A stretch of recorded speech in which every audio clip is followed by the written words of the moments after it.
What's I'm your last? Barbara Rubin, and Okay. my partner husband is Bob Larson. Bob Larson. With the And you knew Preserve. this fellow Solomon? Oh, I knew him well, and I have to tell you one little story. So Okay, we please. were still weekend people then, or we were actually sneaking out on Wednesdays and coming up.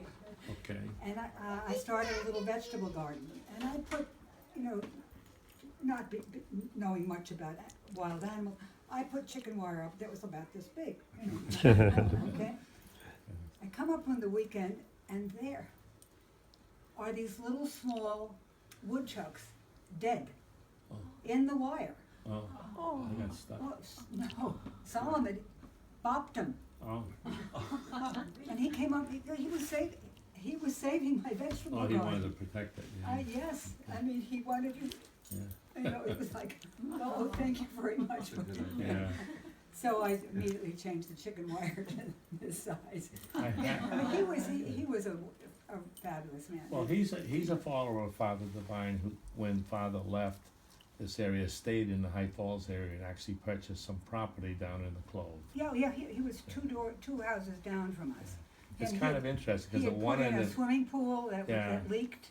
One- It's great. one end of his property became, part of it became Smitty's, not his property, but Not his, adjoining it. no, And yeah. at the other end was the other property Yeah, called, Solomon was north of us. Okay. When you're coming into the Clove okay, from High Falls, he would be on the west side, okay. and he's probably less than half a mile from us.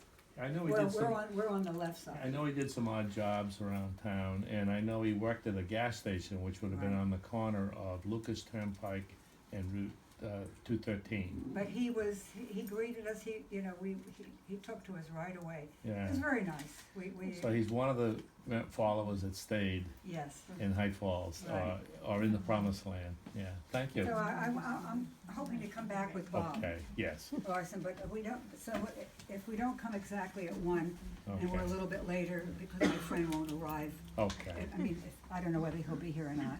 okay. When we come, we'll just ask you to. Sure. If we can get it up again, but Oh. we've had Well, trouble. thank you. Okay, thank you for bye-bye. your insights. Thanks, Barbara. Anybody else? I have a question. Yes, any questions that maybe I can elaborate on something that we didn't mention in passing? At each of his properties, like the ones on Lower and Upper Sailor Mill Road, were they each communities? Or was this the one central community and they'd go there to farm? Yeah, on Lower Salem Mill Road, if you turn left, right off of Ulster County Route 2, I've seen the sign there. there's a house, the first house there, I forget, there's a couple lives there now, they own that, and they had followers there, and if you look in the backyard, you can see some chicken coops, because again, they were raising chickens.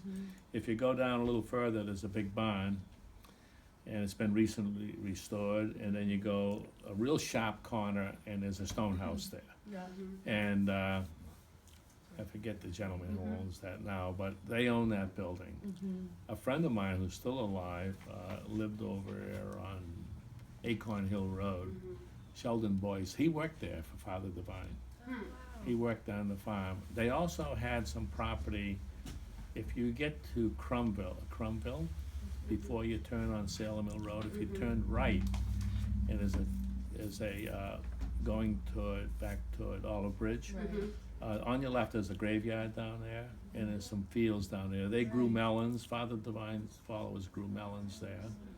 They didn't own that property, but they leased property also where they had a productive area.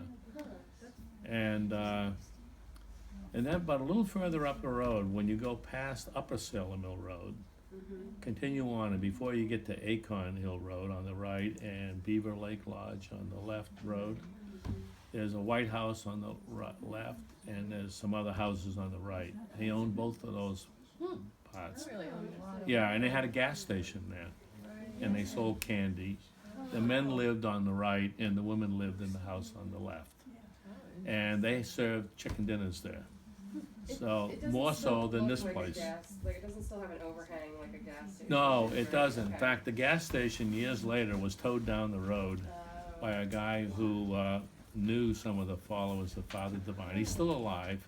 If you go through Crumville, going back, and go through Crumville and go up the hill, There's a pond there that's been emptied, a part of it emptied, and he lives in this trailer, I can't think of his name offhand.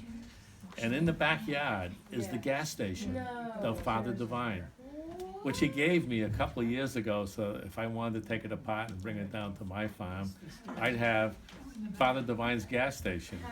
And when I was in Gladwin a few years ago, not this particular visit, they have a 1965 Ford truck that was owned by Father Divine that they wanted to sell to me, so I could have the gas station and the truck. But I didn't go get it. Maybe I should, I don't know. Or we could bring it here and put it on the ground. That's right, that's right. Yeah. Okay, thank you.